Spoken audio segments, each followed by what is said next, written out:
Hello again, everyone. Deflect here, Firm and Fair Gaming. Want to bring you a video on the Sith Sorcerer, the healing spec, the corruption, and just to show you what I'm doing with it. It's a great healing spec. I enjoy it. It's fun. It's great to play. There's a lot of neat things you can do with the Sorcerer. Yeah, I just really enjoy Source Healers. I do enjoy Lightning spec as well, but the healing spec is good. I like it. I'm just going to run through a couple key things with the abilities and then what I've done with my stats and why. And I know people are going to jump all over it and say, well, you shouldn't do that. But, hey, that's the way I run it, and it works for me. So I can show you what I'm doing. You can do what I'm doing or do something else. Whatever works for you, works for you. Just want to do maybe a quick overview of the combat proficiencies. Sith defense, damage reduction is always good because you're squishy as hell. Reduce the damage taken again, corrupted flesh, and empty body increases all healing received by 5%. Suppression, is it necessary? Yeah, it's okay. It's not bad for some damage reduction. Dark resilience, again, reduces the damage taken, and lightning barrier, your static barrier crackles. Electricity shock, shocking attackers for 11,000 damage and absorbs direct damage to you. I also run shapeless spirit, reduces damage taken from area effects by 30%. Thundering blast, not thundering blast, force mobility, thundering blast. And Force Leech may activate while moving, and Innervate, and Unnatural Vigor. So, those are what I'm running. It works for me. I enjoy them. I don't switch them out. That's just what I run. So, you might run something different. Great. It's not, that's just what I do. I am using the Restorer's set. The set surrounding a target with static barrier immediately heals it for 3708 to 4658 health. And you just basically put a bunch of barriers on people so you can get a little bit of emergency heals out of it as well, and it will absorb some damage. That's why I run that set. One piece amplified champion like on every other set. The tactical I'm running, this is where people might not like the way I've done it, but I like this tactical. Volt Rush heals an ally within 20 meters of the damaged enemy. This healing scales up with each charge of Energize, and Energized charges also reduce the Force Volt Rush consumed by 30% per charge. A lot of people say you got to run 110 accuracy so you don't miss. If I miss, usually I'm not that hard up that I can't just throw another one out, and odds of it missing twice in a row is very, very, very small. That is why I don't worry about the 110 accuracy to run that tactical. I still like the tactical. It's the way I play. I haven't had an issue with it yet. Could I have an issue down the road? Maybe. But I don't know if I'm going to change anyway. I'm running the alacrity at 30,523. For the sole reason I wanted 16.37%.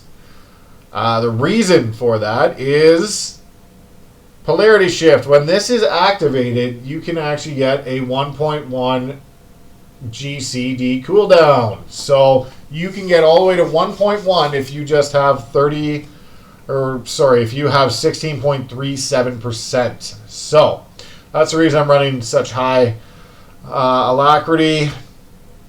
The rest I put into crit. The accuracy I really only have there because I'm running the one stim. And it does help with a little bit with Volt Rush, but not much. Now, the thing about healing is there is no rotation. Healing is done per situation. There's some good abilities that you want to keep your eye on, but healing is very situational.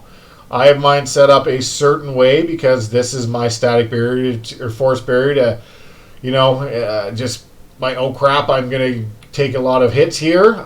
This is my self-healing, Recklessness is down here, and Polarity Shift.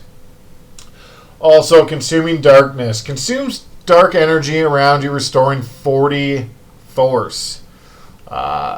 Force regeneration rate by 2 for 10 seconds. This can stack up to 4 times. So this is useful to get force back. Remember that. You can get force back with this.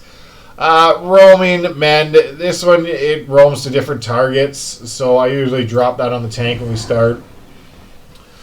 Applies a periodical effect to up to 8 allies. And that's where I drop the area effect on. This is your heals over an area. Static Barrier, I try and bang on as many people as I can because the Static Barrier heals and absorbs. So if someone is taking hits and you see their health going down, jam a Static Barrier on them. It gives you a second to react a little better. But as you see, you know, some of the abilities will proc other abilities. Keep your eye on that. As Dark Heal heals a friendly target for quite a bit. So you can hit them with that for a big heal. Also, Dark Infusion heals for a lot as well. Single target healing, which can also proc Dark Heal. Again, very good healing. Your Innervate will proc Consuming Darkness, so this will get your force back. So if you need some force and you're drained, hit your Innervate, and then you can rock out some Consuming Darkness to get some force back. Resurgence, it's okay. Immediately heals the target for X amount plus an additional 9,000 over 15 seconds. It's okay. It's a heal over time. It's okay. I don't use it a ton, but it is there anyway. Polarity Shift. This is how you get to that 1.1 GCD for your burst heals. You can hit that, and then you can see how quick everything is going. Look at how fast it moves. That will get you some good burst healing to heavy damage situations. But don't forget to keep using the Consume Darkness when you get low. Other than that, if you're doing, again, AoE healing, I like to hit Roaming Men, put out the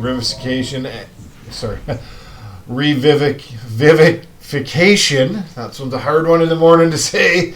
Then also you target your enemy and hit him with Volt Rush, because that will not only hit the target for the tiny amount of damage you can do, but it will heal allies around it. That is the tactical I run. That's why I run the tactical, because this recharges very quickly. It's only an 8.6 second cooldown. So with 20... what is it? I don't want to do the math. 25.8 seconds, you can have all 3 charges back, and you can slam them with 3 charges in a row, which will heal, again, groups. So that's kind of the way I run mine. It's some fun heals, Static Barrier as much as you can. Don't forget your Roaming Men, because that will jump around for heals, but again, different situations call for different healing. Sometimes you might need to use Polarity Shift at the beginning of a fight. You might need to use it at the end of a fight, middle of a fight. Just depends. But those are your abilities that you have available. The big key, I always use these two on cooldown when I'm doing group work, always. And then just throwing in to make sure I have Consuming Darkness. And again, Polarity Shift when you're finding yourself in trouble and you really need to throw out some heals. Throw it out for a 1.1 crazy low GCD cooldown. And pretty much it about the healing for the Sorcerer. If there's anything else you really want to know about them, leave a comment below. Ask. I have these are my damage abilities, so when I'm actually doing dailies and running around doing that crap, I have them all on the left-hand side, so I don't really need to look so far. That goes left and down. That's where I have mine. Don't you can use your phase walk to get out of different places, but is it necessary? Not overly. Does it work? Sure. But that's where that's the setup I run. It works for me. Again, most of mine is on the front 3. That's where my big abilities are that I use all the time, just because I want to be able to just click them very quickly while I'm targeting different players. But pretty much sums it up. So this is Deflect, Firm but Fair Gaming on the Sith Sorcerer heals.